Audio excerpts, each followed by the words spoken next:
তুমি কি রান্না করছো? এই যে আলুর পরোটা, এই যে ময়দা মাখছি, আটার ময়দা, এই যে এরকম করে করে মাখতে। আলু সেদ্ধ করেছি, এবার একটু কড়াই দিয়ে নাড়াচাড়া করে নিয়ে মশলাপাতি দেবো। এই তেলটা দিলাম, সাদা তেল,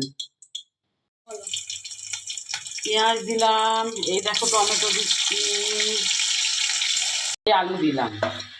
বাবা লঙ্কা দেখেছো, যা ঝাল! ভালো করে নাড়িয়ে দিচ্ছি, লঙ্কার গুঁড়ো,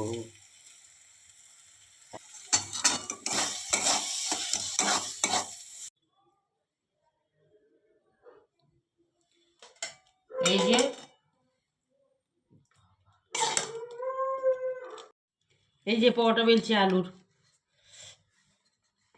এই যে আলুর পরোটা ভাজছি গরম গরম। দেখো বন্ধুগণ, দারুন, দেখো না সস দিয়ে খাচ্ছে।